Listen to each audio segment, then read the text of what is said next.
Kang Tus. Assalamualaikum warahmatullahi wabarakatuh. Alhamdulillah salatan wassalaman ala rasulillah amma ba'du. Fa ya ashabal fadail, Bapak Kiai Haji Sahal, Kang Tubagus Moki, Kiai Ridho, dan yang lainnya, para hadirin peserta seminar Pondok Pesantren Al-Ikhlas Aqsal Madinah. Tidak akan panjang karena memang waktunya terbatas dan beberapa materi tentang yang sedang kita jadikan bahan diskusi itu sudah saya sampaikan tadi di dalam ceramah umum tentang nasab Ba'lawi.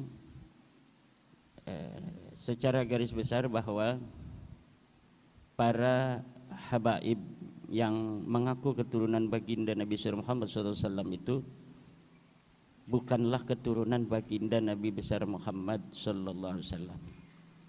Baik dilihat dari sisi ilmu nasab, ilmu sejarah, tes DNA dan akhlak, jauh panggang daripada api. Mereka ini sebagai keturunan Nabi besar Muhammad SAW.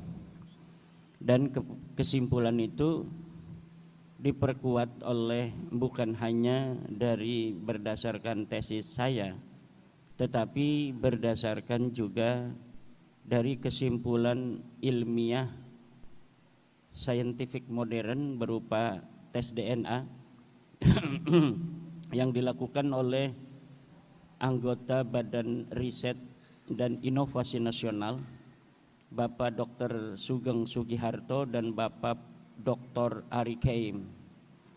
Bapak Dr. Sugeng ini sering keluar di media sosial, baik melalui YouTube maupun melalui Facebook.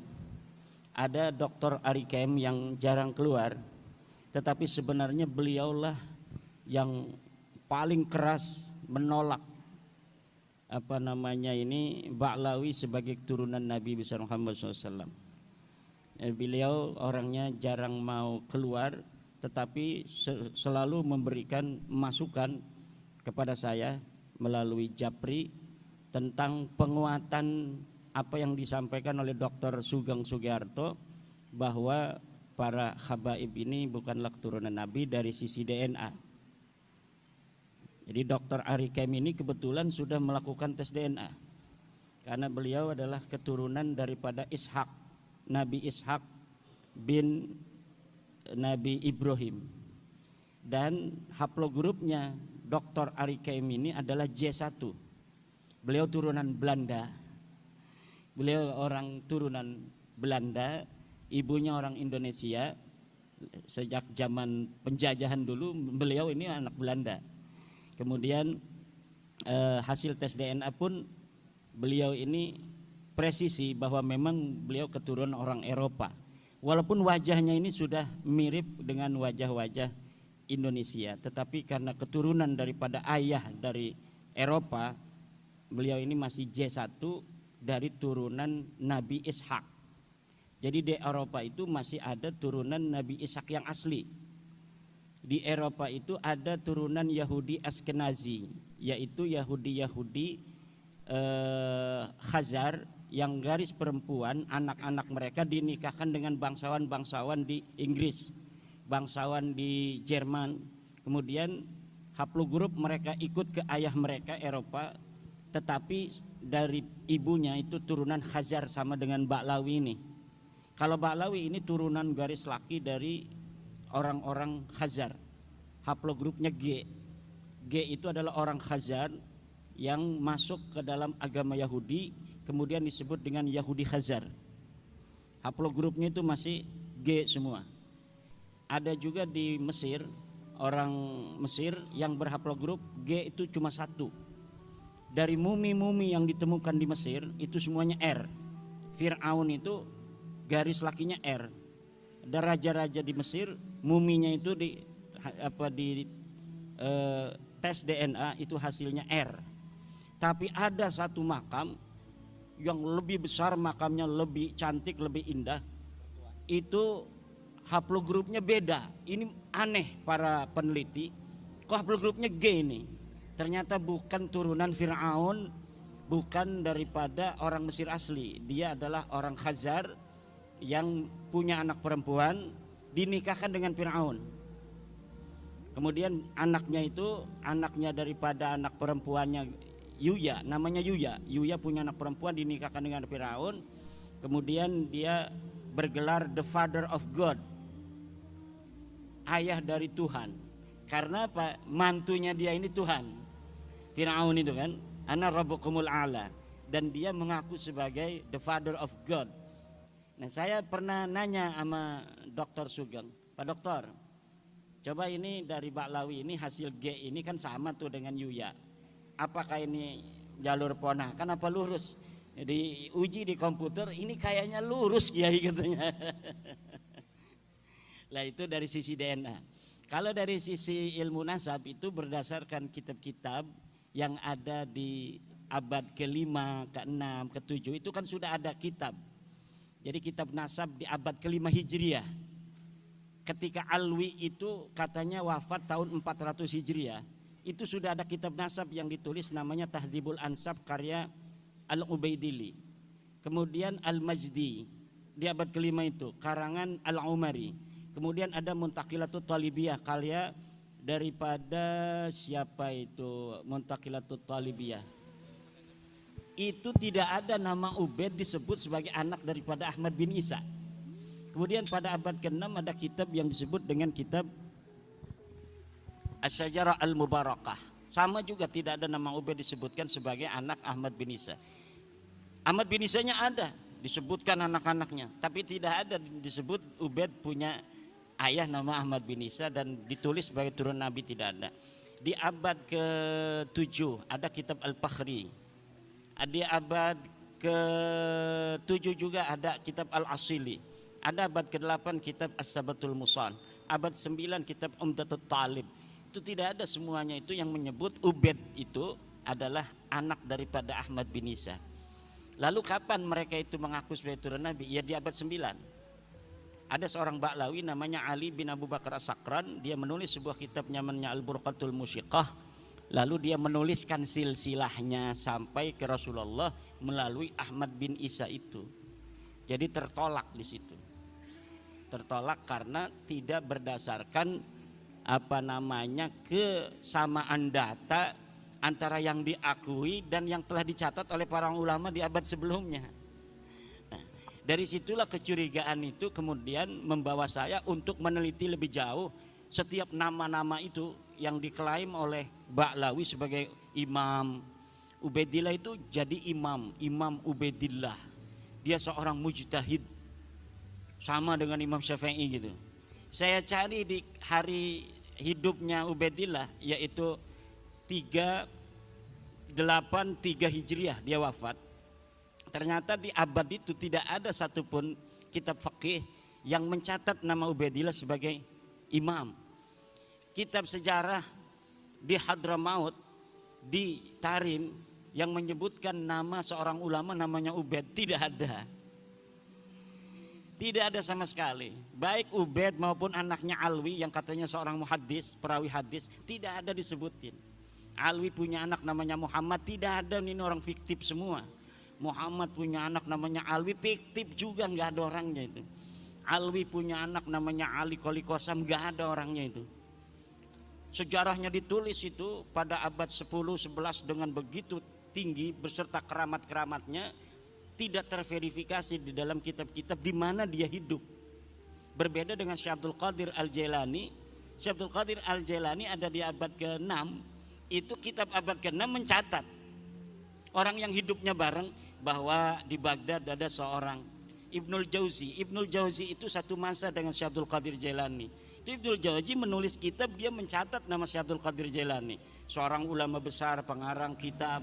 Kemudian dia ahli dalam bidang ilmu tasawuf. Toharat karamatuhu alal mala, keramat-keramatnya muncul di hadapan orang.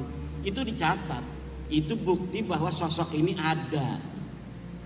Tapi kalau seorang yang hari ini dikenal ulama besar di abad keempat seperti Ubaidillah, tapi sama sekali tidak ada jejak-jejak peninggalan baik berupa tulisannya maupun ditulis oleh muridnya ataupun diceritakan oleh orang lain yang semasa hidupnya dengan dia, maka sosok itu tidak bisa dikatakan sosok yang eksis, tetapi dia adalah sosok yang fiktif.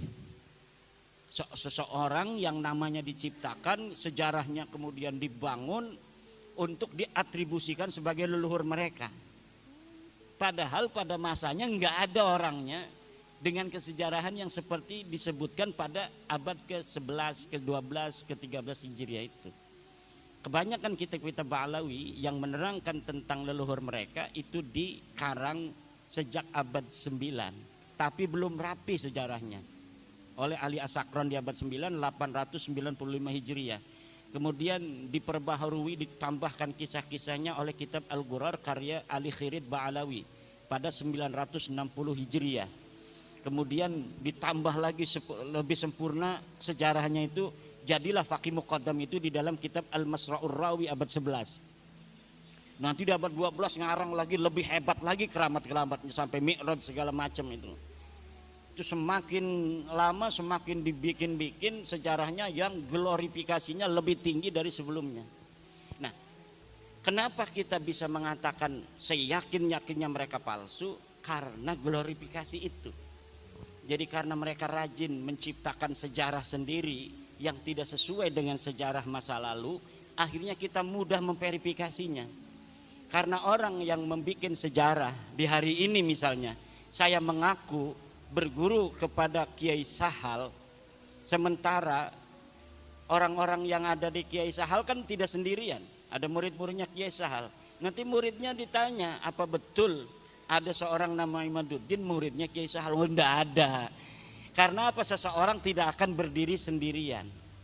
Misalnya lagi, Bapak ngaku-ngaku 2024 sebagai anggota PWI pengurus Kabupaten Purbalingga, kan ada SK-nya.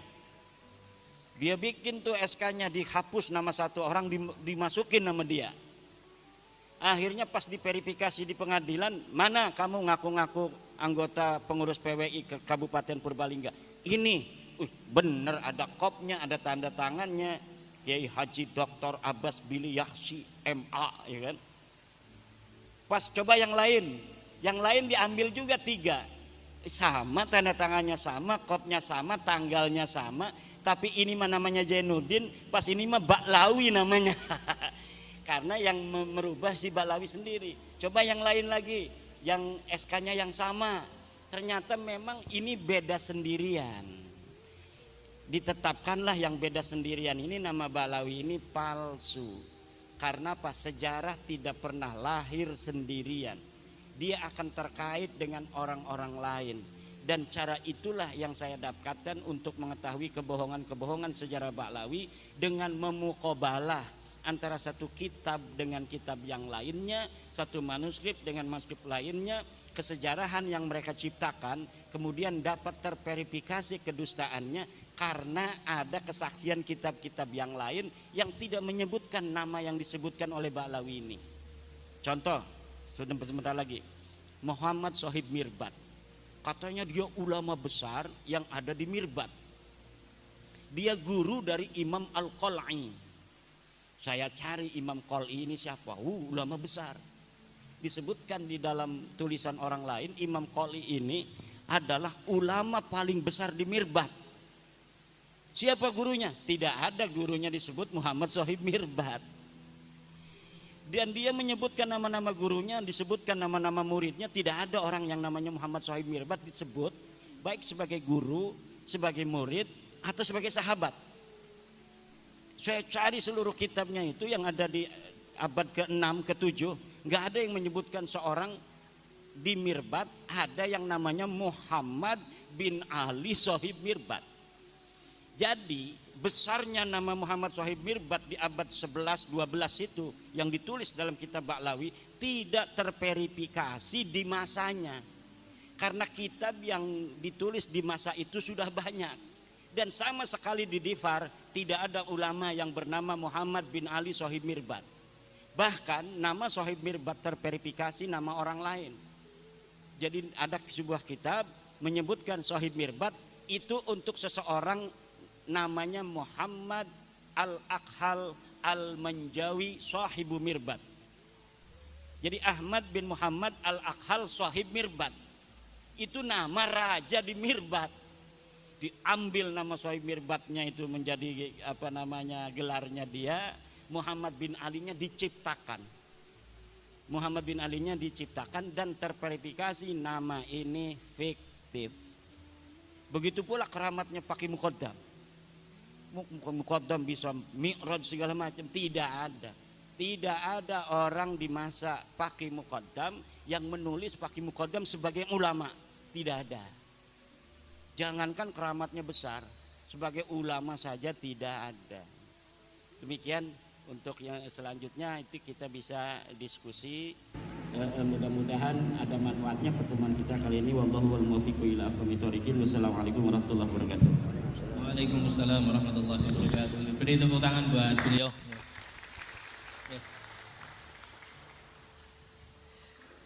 Terima kasih. Yang selanjutnya, langsung saja kita langsung pada sesi diskusi, ya, sesi diskusi dan sesi tanya jawab. Sebelumnya kita sepakati terlebih dahulu ya, acara kita maksimal sampai jam 5, maksimal sampai jam 5. Monggo untuk pertama Sohibul Wilayah Pak Wahid, monggo.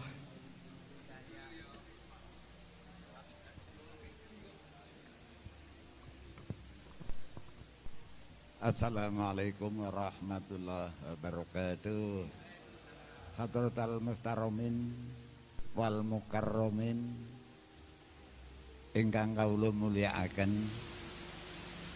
Sohibul Fadail wal Karomah Kiai Haji Imaduddin Usman Al-Bantani dan guru saya Sohibul Fadail wal Karomah Ustadz Sahal Kiai Haji Sahal Abdullah Al-Hafid dan lain-lainnya tidak bisa saya sebutkan satu persatu. Yang pertama Romo Kiai Haji Imaduddin. Saya memperkenalkan dulu, nama saya Wahid Wahyudi.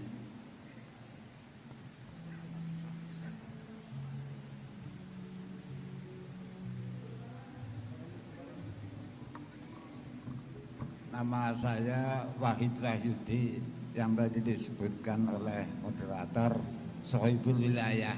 Dan pertama saya menerima Al-Mukarram Sohibul Fadail Pak Ustadz Sahal Abdullah. Saya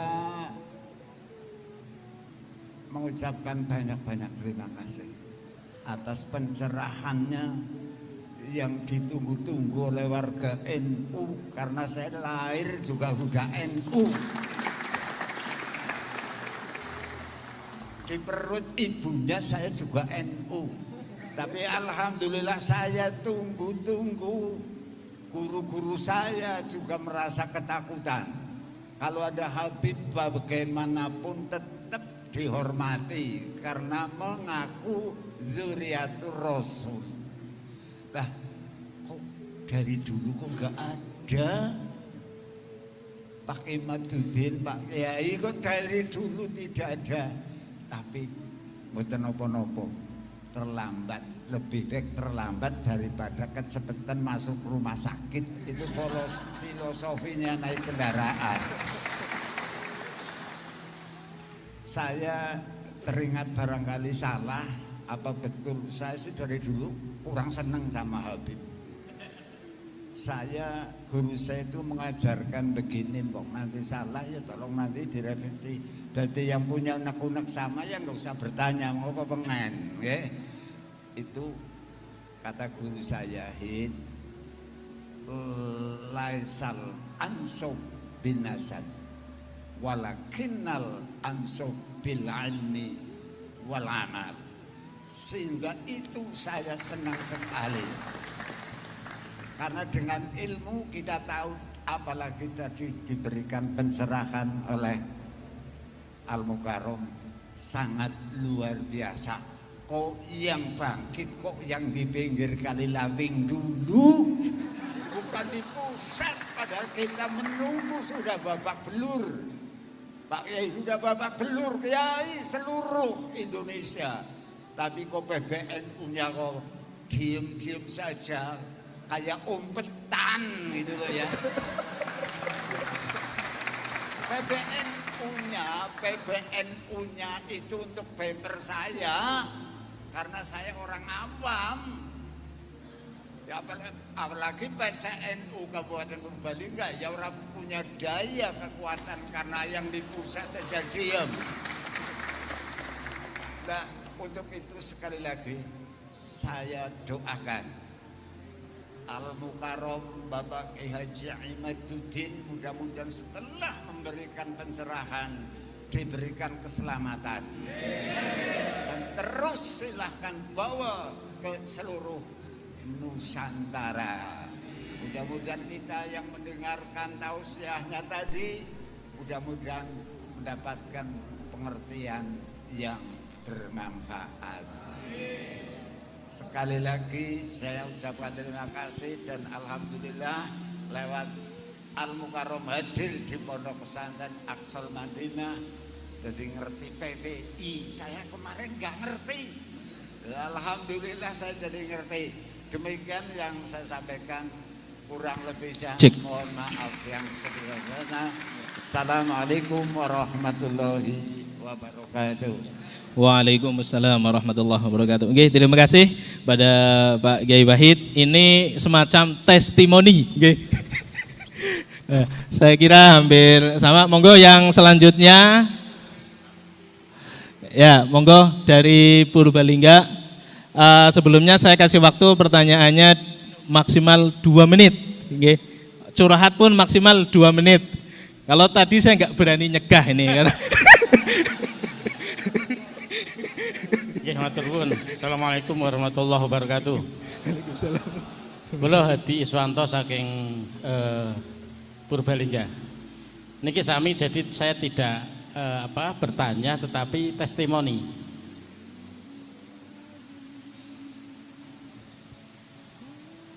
Testimoni apa yang saya alami sendiri. Jadi tahun 2021 saya itu mau ke Jombang Tebuireng nengok anak saya karena nyantri di sana.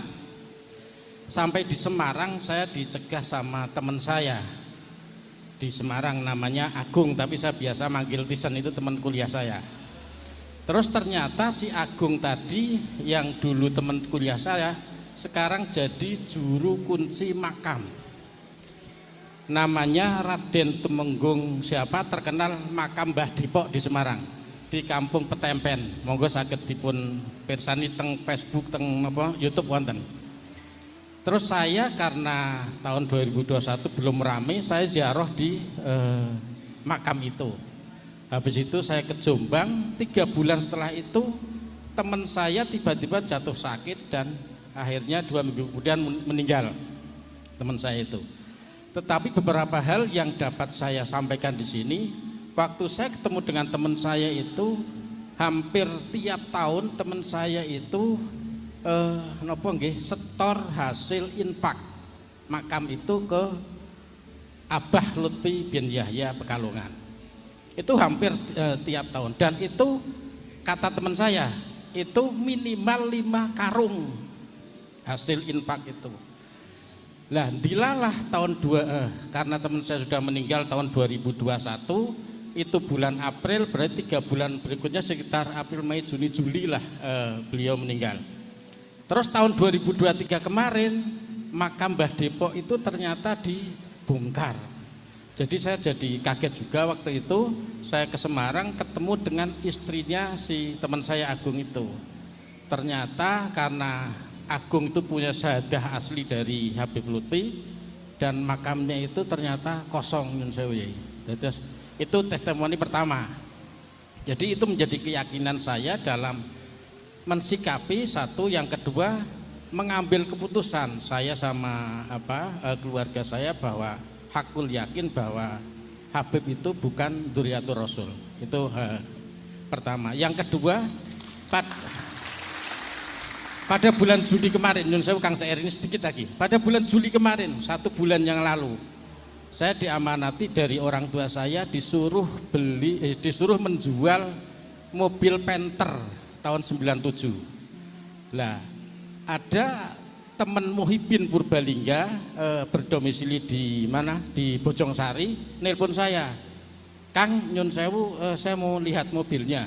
Akhirnya mobil itu saya parkir di garasi, terus saya lihatkan, si orangnya itu bilang, ini yang mau beli bukan saya Kang, tapi Habib Salim dari Selawi. Nah, akhirnya karena Habib saya tetap hormat, karena saya pernah punya guru, Habib Lutfi itu guru saya. Saya tahun 87 sampai tahun 90 waktu saya aliyah, saya mondok di Pondok Pesantren Ribatul Muta'alimin di Pekalongan, di Nahrawi. Jadi saya tiap seminggu sekali itu biarin.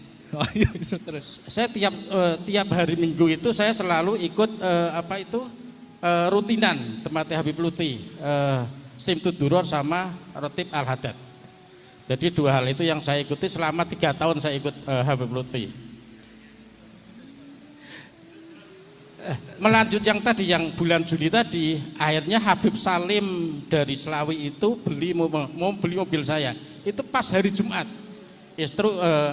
Saksinya ada istri saya, ada Muhyiddin yang dari Bojongsari, namanya Cak Husen. Terus waktu sholat Jumat, saya bilang, Beb, ini Jumat, tolong Jumatan dulu bareng-bareng gitu. Ternyata Habib Salim itu bilang musafir gitu. Dari Selawi ke sini, saya bilang, itu terserah ente Beb, monggo musafir atau tidak, yang penting saya sudah mengingatkan. Habis Jumatan saya ngasih makan, Nyun Sewu, saya kasih makan, saya belikan makan. Itu ngobrol sampai lebih dari jam 4, artinya sudah waktu asar sudah selesai. Artinya di situ ada Habib, ada Cak Husen yang memang tidak sholat Jumat, tidak duhur sampai asar. 2 hal itu yang menjadikan keyakinan saya bahwa ternyata memang enggak mungkin kalau dzurriyyah Kanjeng Nabi itu syariat tidak melakukan. Jadi pasti itu bukan dzurriyyatur Rasul. Jadi begitu. Matur nuwun. Assalamualaikum warahmatullahi wabarakatuh. Nggih, monggo yang selanjutnya ini testimoni berarti nggih. Dari Purbalingga. Mau selanjutnya Pak Heri, ini ada 2 Pak Heri ini. Pak Heri yang mana?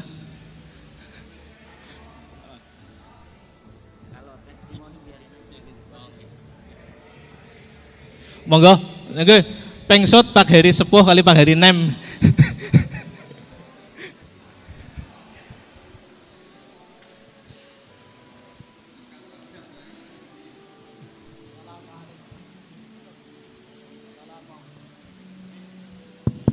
Assalamualaikum warahmatullahi wabarakatuh. Hadratul Muqtarumin Sohibul Bait Kiai Haji Sahal Abdullah, Hadratul Muqtarumin Sepuh bini Sepuh, Hadratul Muqtarumin ingkang kula mulyakaken ugi Kiai Haji Imaduddin Usman. Saya yang pertama ada 2 sesi ini ya.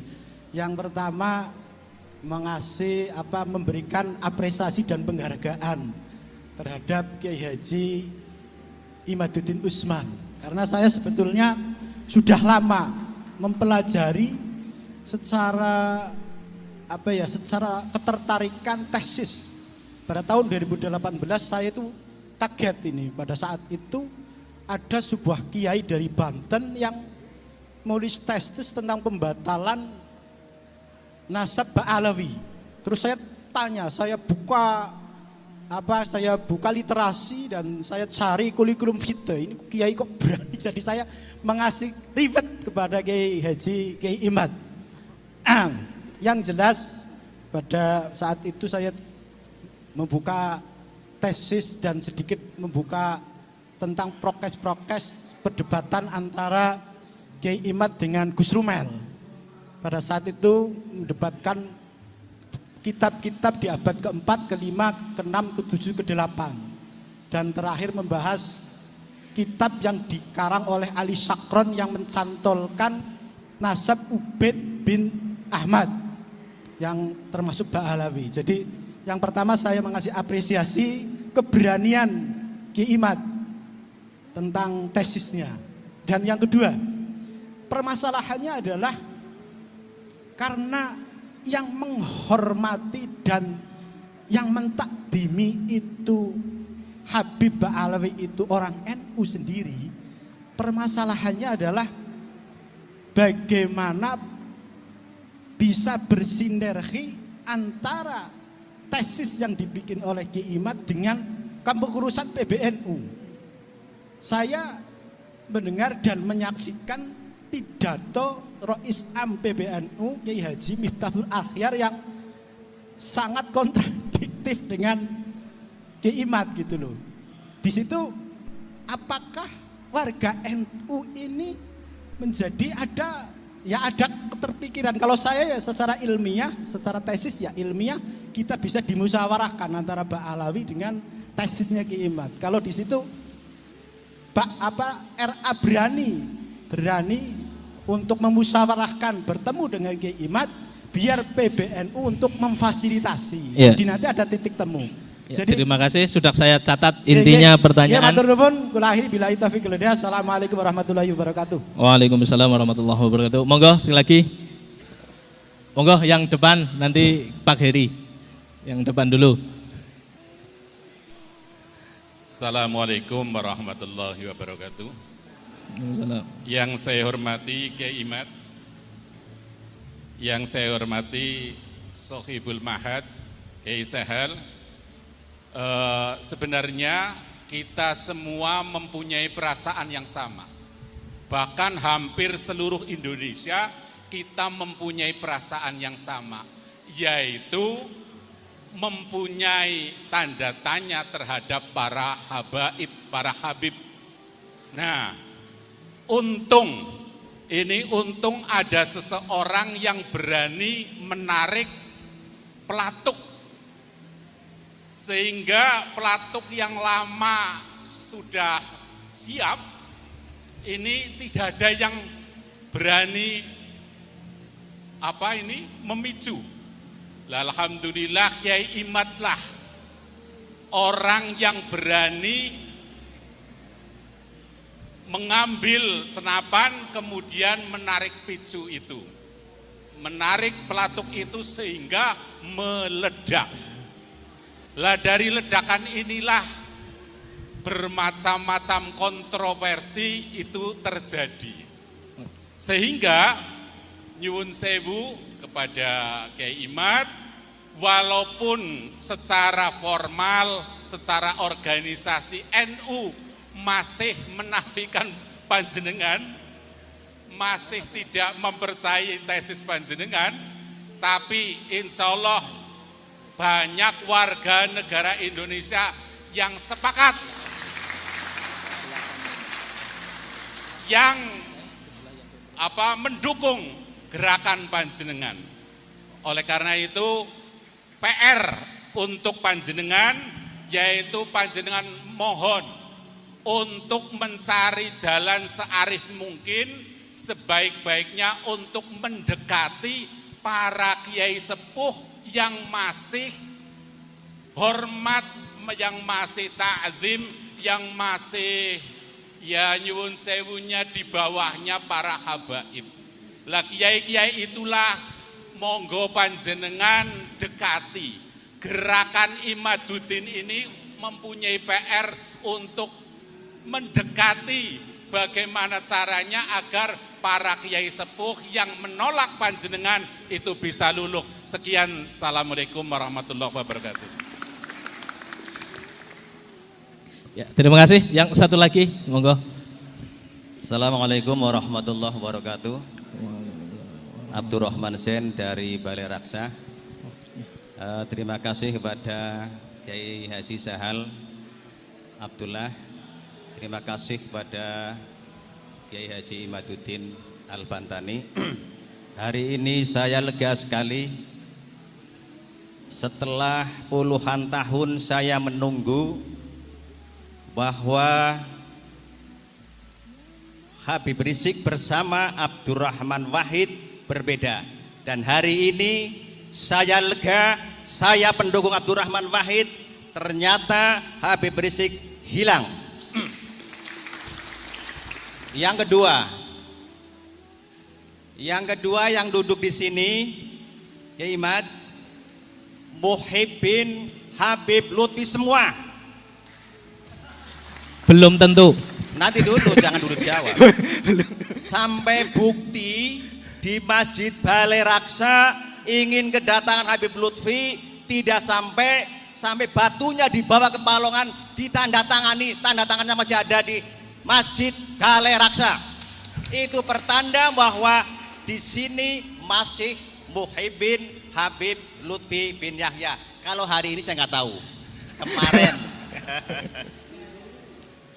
Yang ketiga, saya urut biar cepat 2 menit kan? Yeah. Ya. Yang ketiga, saya sepakat dengan pertanyaan bagaimana dengan kalau saya tidak mengatakan PBNU, saya akan mengatakan dengan Kiai Miftahul Akhyar. 1. Yang kedua dengan pondok pesantren yang ada di Sidogiri. Yang ketiga dengan pondok pesantren yang ada di Jawa Timur, Kediri. Dan bagaimana menyikapi seorang kiai dan anak buahnya yang umatnya ribuan juga masih tetap tidak ke Kiai Imad, juga tidak ke Kiai Habib. Bahkan Habib itu bernaung di situ, yaitu dan saya salah satunya adalah Muhibbin Mbah Maimun Zubair. Tapi saya sudah menentukan sikap, saya mendukung Kiai Imad. Mbah Maimun Zubair beserta kiai-kiai di bawahnya belum ada yang memberikan sikap tegas. Itu yang di tengah-tengah. Kemudian ada di Kediri, ada yang di Peloso itu, kemudian di Sidogiri. Yeah. Bagaimana sikap kita ditambah dengan Kiai Miftahul Akhyar. Yeah. Langkah-langkah itu. Kemudian saya sampaikan jazakumullah khairul jaza. Semoga Kiai Haji Sahal Abdullah panjang umur, manfaat sebagai panutan kita. Yang kedua, Kiai Haji Imaduddin Al-Bantani, terus saya dukung perjuangannya sampai kapanpun untuk menegakkan kebenaran. Dan terakhir, kemarin masih diharamkan tentang tes DNA. Hari ini saya terjawab walaupun baru sedikit oleh pembahasan Kiai Sahal Abdullah tadi pada waktu tentang menerangkan salah satu sirnya Allah adalah tes DNA. Saya menyimpulkan seperti itu. Maka saya bangga hari ini ada sedikit terjawab tentang yang mengharamkan tes DNA. Wallahu muwaffiq ila aqwamit thoriq. Assalamualaikum warahmatullahi wabarakatuh.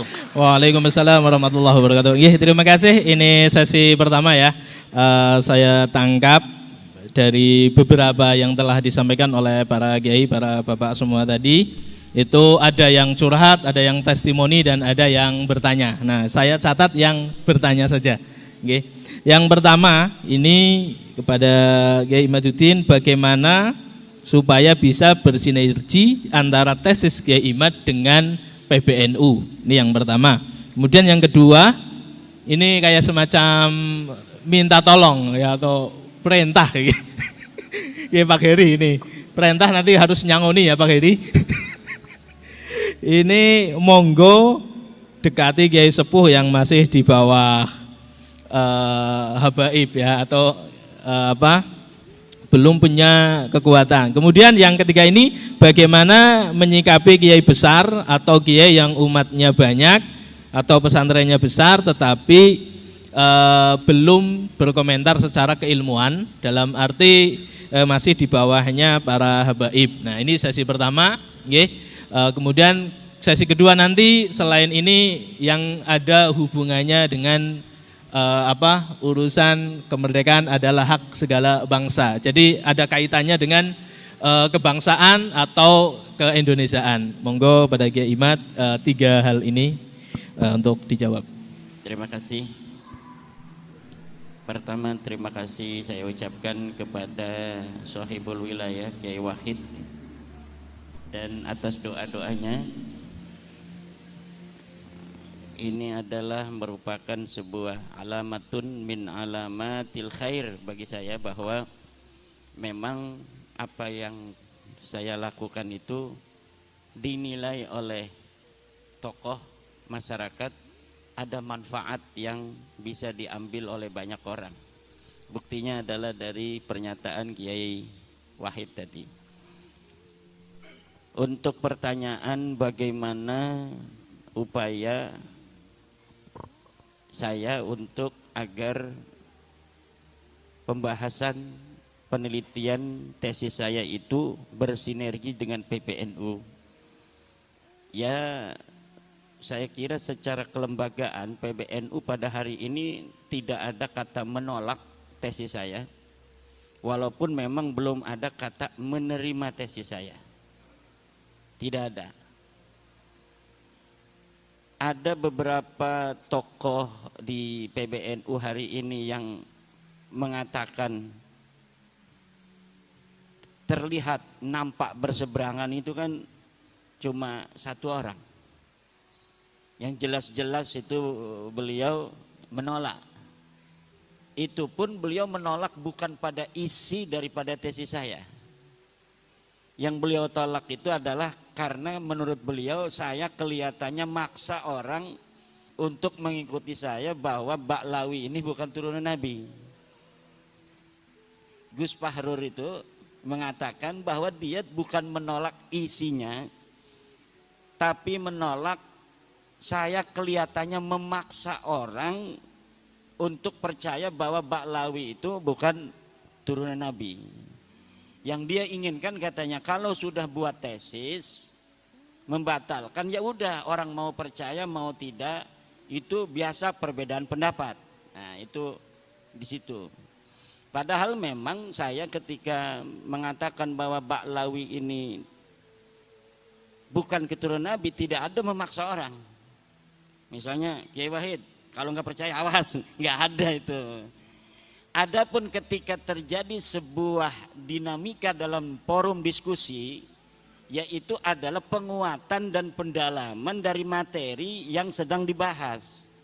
Misal ketika terjadi saya mengatakan hakul yakin bahwa para Ba'lawi Habib ini bukan turun Nabi, itu adalah dinamika dalam sebuah forum, baik dalam sebuah debat, diskusi maupun dalam ceramah. Untuk apa? Agar orang-orang mengetahui kadar keyakinan kita terhadap apa yang kita teliti. Karena orang, terutama orang awam-awam, itu tidak bisa meneliti seperti para kiai. Kiai kan bisa baca kitab. Ketika saya menyebutkan kitab, dia bisa verifikasi kitabnya. Benar enggak apa yang saya sampaikan? Saya sebutkan ini ke dalam kitab anu, dia bisa pelajari. Oh benar. Dalam kitab anu, oh benar. Oh dalam kitab anu, oh benar. Tapi untuk masyarakat awam yang lain cukup dengan kata-kata bahwa saya bertanggung jawab dunia dan akhirat, bahwa Ba'lawi ini bukan cucu Nabi. Jadi ada perbedaan di dalam tekanan dalam bagaimana kita memberikan sebuah keyakinan kepada audien bahwa apa yang kita teliti ini berdasarkan daripada keyakinan secara ilmiah yang saya yakini. Itu. Jadi itu di PBNU itu. Bahkan saya itu kan di PBNU masih. Teman-teman di LBM itu banyak yang mendukung. Bahkan ada yang mengatakan hampir 98% mereka semua mendukung. Dari bahwa memang harus ada verifikasi bagi setiap saja orang yang mengaku keturunan Nabi. Dan bahwa tes DNA itu presisi di dalam menentukan dia keturunan garis laki seseorang di masa lalu ataukah bukan. Adapun pernyataan orang tua kita, Rais Am Kiai Miftahul Akhyar, itu beliau menegaskan bahwa itu bukan pernyataan seorang rais am. Beliau sendiri yang mengatakan, itu katanya pernyataan saya sebagai Miftahul Akhyar. Coba masih ada pidatonya itu dalam rekaman pengajian beliau setiap hari Jumat pengajian hikam, bahwa pernyataan itu bukan pernyataan beliau sebagai seorang rais am, tapi beliau itu pernyataan sebagai seorang ilmuwan Miftahul Akhyar. Itu menurut kata-kata beliau sendiri ya. Jadi orang tua kita Kiai Miftahul Akhyar ya sama dengan kita. Kita sebelum ada orang, misalnya saya sebelum meneliti itu, bahwa ya Habib ini turunan Nabi. Rumah saya itu ya sering didatangi Habib-Habib walaupun tidak dawir. Karena ada seorang Habib punya nenek ya masih keluarga. Dulu itu masih neneknya ya orang sana, orang kampung saya. Jadi sering ada Habib-Habib yang di rumah. Kemudian hari ini pun ada Baklawi yang tetangga saya. Ya tidak ada apa-apa. Bahkan ketika itu ada masalah pribadi, dia dengan tetangganya di perumahan ngontrak itu mau diusir sama tetangganya karena musuhan pribadi. Kakak saya yang ketua MUI Kecamatan Kresek yang membela dia. Tiap hari itu Baklawi itu nongkrongnya di material paling besar di Kresek yang kakak daripada ibu saya, namanya material Pasir Indah. Itu tiap hari Baklawi itu nongkrongnya di situ, temenan dengan anak daripada kakak ibu saya itu. Jadi tidak ada masalah. Kalau misalnya urusan secara kemanusiaan. Yang jadi masalah adalah ketika dia mengaku keturunan Nabi, kemudian minta uang dengan memaksa dan sebagainya. Nah, jadi tidak ada urusan pribadi di dalam masalah penelitian nasab para kabaib ini. Ketika kita sudah mengetahui bahwa seseorang ini adalah bukan turun Nabi, hukumnya wajib bagi siapa saja untuk memberitahu kepada yang lainnya. Hanya itu saja beban saya untuk mau pergi lama-lama ini beberapa hari meninggalkan santri saya, karena sebuah kewajiban ketika kita telah memberikan sebuah kesimpulan dan kita juga setelah meyakini seyakin-yakinnya mereka bukan keturunan Nabi, kemudian banyak saudara-saudara kita terutama kiai-kiai di kampung-kampung yang mendapat mudarat dari pengakuan mereka itu, karena kita semua pengen mendapatkan syafaat dari baginda Nabi kan. Akhirnya dimanfaatkan oleh oknum-oknum ini untuk kepentingan mereka dengan pengakuan mereka. Maka dengan adanya sahabat-sahabat PWI dari Banser yang luar biasa, setiap hari tambah ini mereka tugasnya itu adalah untuk menjaga orang-orang pejuang-pejuang yang sedang berjuang. Yang bukan hanya saya, sudah banyak sekarang yang berani untuk mengatakan baik di media sosial maupun di pengajian-pengajian, yang ketika dianggap tidak sejalan dengan para kabaib itu mukibinnya datang kan, itu PWI di situ langsung melindungi. Lain ini tugas yang sangat mulia dari PWI dari Banser di seluruh Indonesia ini sekarang, mulai walaupun paling masif di Pulau Jawa. Paling masif lagi itu adalah di daerah Jawa Tengah dan Jawa Timur. Ini paling hebatnya mungkin di Jawa Tengah ini Solo Raya dan Banyumas Raya ini. Purbalingga, Banyumas ini luar biasa. Jadi prototipe daripada perjuangan kita hari ini. Kalau dulu perjuangannya langsung dengan perjuangan senjata, sekarang perjuangannya dengan perjuangan pemikiran. Termasuk Kiai Sahal ini. Ini perjuangan pemikiran, perjuangan dana, perjuangan mungkin akan banyak orang yang mukibin itu nanti mencela, mencaci, itu harus siap ya. Jangan senyum-senyum aja ini. Saya itu wajah saya udah nggak ada rupa orang itu di Facebook itu. Saya biasa-biasa aja karena saya menganggapnya itu wajar. Seorang Nabi Muhammad SAW saja itu kan luar biasa. Innahu sahirun kadzab dan lain sebagainya. Ada lagi sahirun majnun kan, gila dan lain sebagainya. Jadi hal-hal yang semacam itu pasti akan ada konflik walaupun sekecil-kecilnya pun akan ada konflik. Ya semacam ini konfliknya. Mertua dengan menantu. Mertuanya dukung saya, menantunya belum. Atau sebaliknya, mertuanya dukung Kabib, menantunya dukung saya. Jadi ada konflik sedikit. Itu pasti dalam kebenaran itu ketika diungkapkan akan terjadi clash. Nabi Muhammad siapa dulu itu yang saling tidak akur? Keluarganya Nabi. Abu Thalib, Abbas, Hamzah, ya kan? Abu Lahab, ya berbeda-beda. Yang langsung menerima hanya Hamzah, Sayyidina Hamzah. Abbas belum. Sampai perang Badar Sayyidina Abbas itu masih perangnya bersama Abu Sufyan, bersama Abu Lahab, Abu Jahal. Kemudian Sayyidina Abu Thalib sampai meninggal tidak terdengar beliau mengucapkan la ilaha illallah walaupun selalu mendukung. Jadi ada yang mendukung terus tapi nggak mau masuk PWI. Tapi mendukung, bahkan ngasih uang kalau ada acara PWI. Tapi belum pernah ngomong saya adalah percaya, saya yakinnya Ba'lawi itu bukan cucu Nabi, belum pernah ngomong begitu. Tapi kalau ada acara PWI, nih buat ini, ngasih aja sama ketua PWI Ki Ali Ridho tuh, ini 300.000, 400. Nah ini Abu Thalib itu. Abu Thalib itu tuh. Nah saya yakin orang tua kita di PBNU itu para aulia-aulia lah. Jadi apa? Para pemimpin NU itu kalau sudah diangkat di PBNU itu memiliki kelebihan.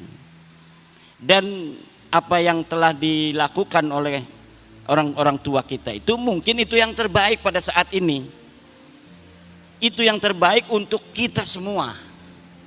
Coba misalnya kalau baru misalnya 2 tahun yang lalu tesis saya ini PBNU dulu yang nerima, dikaji oleh PBNU, diputuskan betul Habib ini bukan turun Nabi. Sedang di bawah orang belum paham apa yang akan terjadi. Bisa di demo betul-betul besar-besaran PBNU. Kemarin aja ada yang demo itu. Kalau kemarin urusannya urusan ecek-ecek gitu.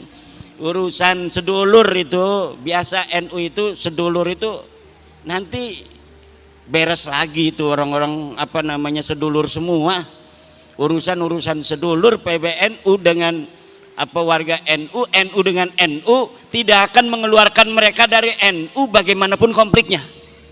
Itu kehebatan orang NU. Konfliknya nggak bakal bikin PBNU tandingan kecuali Idrus Romli. Nggak ada. Sekarang pun Idrus Romli udah nggak berani ngomong NU garis lurus, nggak berani dia. Saya omongin terus NUGL. Wah enggak, kami enggak NUGL katanya. Mana katanya kitab sejamannya tentang NUGL. Emang enggak, tapi kan mereka bikin grup Facebook dulu.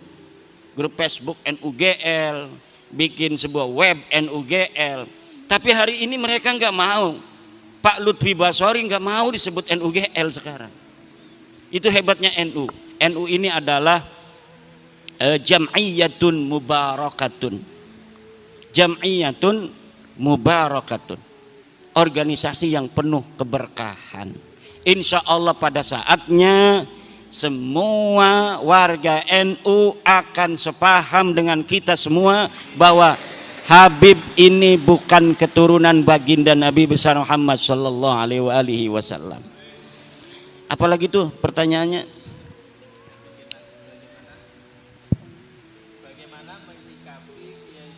Yang umatnya banyak ini masih belum mendukung secara keilmuan, jadi masih di bawah Habib. La tahdi man ahbabta walakinallah yahdi mayasha. Pada zaman Nabi juga yang pertama beriman itu selain dari Sayyidatuna Khadijah, Sayyidina Ali siapa? Ammar bin Yasir, ya kan? Siapa lagi tuh? Sumayyah, kan? Orang-orang ya kelas-kelas kita semua, Bilal bin Rabah. Tapi nanti lama-lama semuanya. Kalau dari atas dulu kurang cantik, tapi kalau dari bawah luar biasa itu.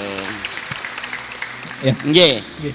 Nah, saya setuju tentang tadi antara Sayyiduna wa Maulana Abdurrahman Wahid dan Rizik Syihab. Kalau kita ingin tahu bagaimana dia menantang mubahalah kepada Gus Dur dulu, Gus Dur, bawa anakmu, bawa istrimu, ayo kita bermubahalah. Siapa di antara kita yang dapat laknat? Siapa di antara kita yang mati mendapat laknat? Kalau saya dalam kebenaran, maka kau akan mati mendapat laknat. Kalau engkau dalam kebenaran, saya dan keluarga akan mendapat laknat. Mati dalam su'ul khotimah katanya kan. Mati hina dina. Gus Dur udah meninggal apa belum? Gus Dur sudah wafat. Dan dunia menyaksikan Gus Dur wafat dalam keadaan mulia. Gus Dur wafat sebagai seorang presiden yang diiringi sampai liang kuburnya dengan penghormatan paling tinggi dari negara Republik Indonesia, dihadiri oleh presiden dengan iringan la ilaha illallah oleh para santri, ribut antara pas pampres, antara protokol negara dengan protokol santri. Pas pampres pengennya pakai dar, santri ya ilaha illallah, ngacak semuanya, pengen menghormati Gus Dur untuk terakhir kali. Ketika dia sudah ditanam, sudah didafnu, kemudian mulai dari dia itu dikubur, doa-doa suci dari masyarakat untuk dia sampai hari ini tidak pernah berhenti. Ini menunjukkan Gus Dur radhiyallahu anhu wafat dalam kemuliaan. Ketika hidup dia hidup dalam kebenaran, menegakkan kebenaran, dan ketika wafat dia wafat husnul khatimah, wafat dalam keadaan mulia. Sekarang tinggal musuhnya yang mubahalah itu. Kita akan saksikan yang berani bermubahalah dengan Gus Dur itu bagaimana akhir hidupnya. Dan hari ini alamannya sudah mulai nampak, bagaimana setiap hari dia merendahkan dirinya dengan kehinaan, terus menuju titik nadir kehinaan yang paling hina dina. Terima kasih. Ya, tepuk tangan buat beliau. Ya, terima kasih kepada para kiai, para hadirin semua, karena tadi kita sepakati sampai jam 5, nggih. Jadi ini sudah jam 5 tidak terasa, bahkan lebih 2 menit.